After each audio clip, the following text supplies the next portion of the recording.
নমস্কার আপনাদের। আজ আবার একটা ভিডিও নিয়ে এসেছি এবং এতটা রাত হয়ে গেছে বা অনেকটা সময় পেরিয়ে গেছে। দুটো ভালো খবর অতি অবশ্যই রয়েছে।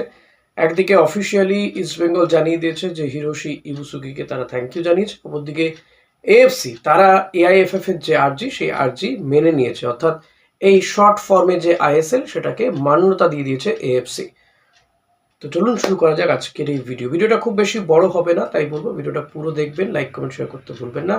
চ্যানেলে নতুন হলে সাবস্ক্রাইব করে নেবেন। প্রথমেই জানাই যে নিঃসন্দেহে ভারতীয় ফুটবলের জন্য ভালো খবর যে এই শর্ট ফরম্যাটে এমনিতেই এএফসিতে যদি এএফসি খেলতে হয়, কোয়ালিফাই করতে হয়, তাহলে সাধারণত 24টা ম্যাচ ন্যূনতম খেলতেই হয়।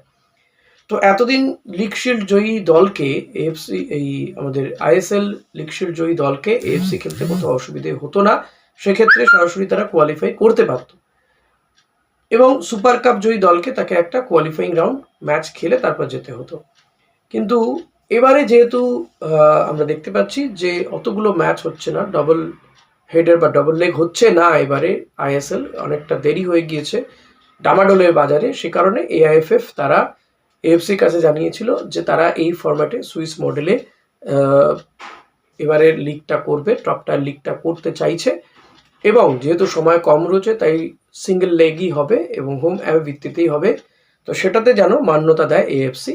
তো শেষমেশ বৃহস্পতিবার দিনই কিন্তু এএফসির পক্ষ থেকে চিঠি চলে এসেছে, তারা এই শর্ট ফর্মের আইএসএলকে কিন্তু মান্যতা দিয়ে দিয়েছে বলে জানা যাচ্ছে। তবে সেক্ষেত্রে একটা বিষয় হলো যে যারা সুপার কাপ জয়ী দল, অর্থাৎ এক্ষেত্রে এফসি গোয়া এবং আইএসএল জয়ী দলকে কিন্তু সেক্ষেত্রে দুটো টিমকেই কিন্তু কোয়ালিফাইং খেলে মূল পর্বে যেতে হবে, কোয়ালিফাইং ম্যাচ খেলতে হবে। এতদিন কিন্তু আইএসএল এর লিগ শিল্ড জয়ী দলকে কোয়ালিফাইং রাউন্ডে ম্যাচ খেলতে হতো না, তবে এবার কিন্তু খেলতে হবে, যেহেতু শর্ট ফরম্যাটে হচ্ছে টুর্নামেন্ট এবং অতগুলো ম্যাচ হচ্ছে না। সর্বাধিক একটা টিম 19টা ম্যাচ মতন খেলতে পারবে, সর্বাধিক যে চ্যাম্পিয়ন হবে।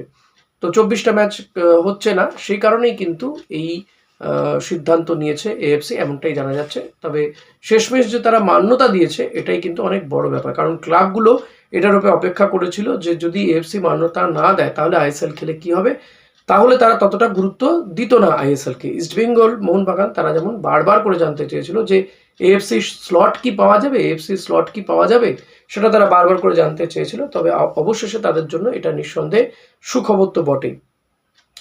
এর মধ্যে আপনাদের বলে দিই যে ইকার গুরুসেনা তিনি কিন্তু এফসি গোয়া ছেড়ে দিয়েছেন।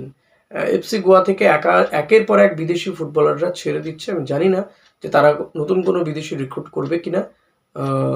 তবে আর একটা বিষয় হয়েছে, এফসি গোয়া তারা পে কাটের জন্য আবেদন করেছিল ফুটবলারদের, সাপোর্ট স্টাফদের, তারা কিন্তু সেটা মেনে নিয়েছে এবং অর্থাৎ ফুটবলাররা এই যে তাদের স্যালারি কিছুটা কমানো হবে, কাট করা হবে জরুরিকালীন ভিত্তিতে, এই অবস্থাতে ভারতীয় ফুটবলের যে দুর্দশার মধ্যে দিয়ে চলছে সেই অবস্থাতে ফুটবলাররা এবং যারা সাপোর্ট স্টাফ যারা রয়েছেন তারা কিন্তু প্রত্যেকেই মেনে নিয়েছে। এই নিয়ে একটা থ্যাংক ইউ পোস্টও করেছে এফসি গোয়া। নিঃসন্দেহে এটা ভালো খবর। আগামী দিনে দেখা যাক যে আর কোন কোন দলের ফুটবলাররা এই বিষয়টাতে তারা মান্যতা দেয় বা মেনে নেয়, কারণ এটা মেনে নেওয়ার একটা বিষয়, জোর জবরদস্তি করার তো কিছু নেই। ভারতীয় ফুটবলটা অন্তত গড়ানো উচিত এবং সেটাকে মেনে নিয়ে যে বা যারা সিদ্ধান্ত নেবেন এই ধরনের সিদ্ধান্ত পে কাটে, তো নিঃসন্দেহে সেটা তাদেরকে সাধুবাদ জানাতেই হবে। এক্ষেত্রে তাদের এই এগিয়ে আসাটা যেটা এফসি গোয়ার ফুটবলাররা করেছে, নিঃসন্দেহে তাদেরকে হ্যাটস অফ। এর পাশাপাশি বলবো যেটা, যে অবশেষে ইস্টবেঙ্গল কিন্তু হিরোশি ইবুসুকিকে থ্যাংক ইউ জানিয়ে পোস্ট করেছে, গুড লাক বলা হচ্ছে তারা আগামী ভবিষ্যতের জন্য। মাত্র কয়েক মাসেই কিন্তু ইবুসুকিতে মোহভঙ্গ হয়েছে ইস্টবেঙ্গলের, কারণ আমরা দেখেছি যে ইবুসুকি যথেষ্ট ভালো মানের ফুটবলার হলেও তার বয়স একটা ফ্যাক্টর ছিল, আমি শুরু থেকে বলে এসেছিলাম। তার মান যথেষ্ট ভালো ছিল, সে অস্ট্রেলিয়া লিগে খেলেছে, এই লিগে খেলেছে, জাপানে খেলেছে। এহানো ফুটবলার কিন্তু আমাদের দেশে সাকসেস পাবে কিনা এটা নিয়ে আমি সন্দেহ প্রকাশ করেছিলাম, আশঙ্কা প্রকাশ করেছিলাম এবং সেটাই হয়েছে যে সে পারফর্ম করে উঠতে পারেনি, গোল করতে পারেনি। বোধহয় একটা গোল করেছে এই থ্রু আউট দ্য টুর্নামেন্ট, যদি দেখি সুপার কাপ বা আইএফএ শিল্ডের ম্যাচগুলোতে একটা মাত্র গোল খুব সম্ভবত তার রয়েছে, একটা কি দুটো গোল রয়েছে তার এতগুলো ম্যাচ খেলে, যেটা কখনোই কাম্য নয়। তো এই জায়গাতে তাকে থ্যাংক ইউ জানানো হয়েছে, যদিও সে কালকেই রওনা দিয়ে দিয়েছে জাপানের উদ্দেশ্যে। তো হতাশ আমরা, প্লেয়ারটিকে আমার বেশ ভালোই লাগছিল, বাট স্টিল কারণ তার অন্য যে ভিডিওগুলো দেখেছিলাম ভালো লেগেছিল, স্টিল আমি বলেছিলাম এবং যেমনটাই হয়েছে যে সে মানিয়ে নিতে পারেনি এবং হামিদা আহাদ তাকেও তো আগেই বিদায় জানানো হয়েছে। এবার উঠে আসছে যে এএফসি স্লট তো পাওয়া গেল, বহু টিম তারা বিদেশিকে ছেড়ে দিচ্ছে। ইস্টবেঙ্গল সেখানে বিদেশি ধরে রেখেছে, অন্তত 4 জন বিদেশি ইস্টবেঙ্গলে রয়েছে, আরও 2 জন বিদেশি আসবে কি আসবে না সেটা নিয়ে একটা দোলাচল চলছে। পেরেরা দিয়াজ, দিয়েগো মরিসিওর নাম উঠে আসছে, তাদেরকে নিয়ে প্রচুর চর্চা হচ্ছে। অনেকে তো বলছেন 2 জনকেই নেওয়া হবে, সূত্র মারফত যেমনটা জানা যাচ্ছে। কেউ বলছেন আফ্রিকান স্ট্রাইকার নেওয়া হবে। তবে শেষমেশ কি হবে, ইস্টবেঙ্গল কি আদৌ নেবে? কারণ ক্রীড়াসূচি এখনো পর্যন্ত প্রকাশ হয়নি আইএসএলে, সেখানে একটা হালকা জট রয়েছে এখনো পর্যন্ত। আমার আশা সেটাও কেটে যাবে, সমস্যা হওয়ার কথা নয়। গভর্নিং বডি নিয়ে একটা সমস্যা, সেখানে ভেটো দেওয়ার বিষয় নিয়ে একটা সমস্যা রয়েছে, আয়োগ কি সেটা কেটে যাবে। তো ইস্টবেঙ্গল রিক্রুট করবে কি করবে না সেটা ভবিষ্যৎ বলবে। তবে এখনো বলবো যে কনফার্ম কিন্তু কাউকে ইস্টবেঙ্গল এখনো পর্যন্ত এই 15-16 তারিখে দাঁড়িয়ে বলবো এখনো পর্যন্ত কোনো বিদেশি স্ট্রাইকারকে ইস্টবেঙ্গল কিন্তু কনফার্ম করেনি। আমার কাছে অন্তত তেমন খবর নেই। হ্যাঁ, এই 2-3 জনকে নিয়ে কথাবার্তা চলছে বলে শোনা যাচ্ছে, but still East Bengal not confirming it any footballer, any foreign striker. তো দেখা যাক কি হয়, আগামী কয়েকটা দিন অতি অবশ্যই অপেক্ষা করতে হবে।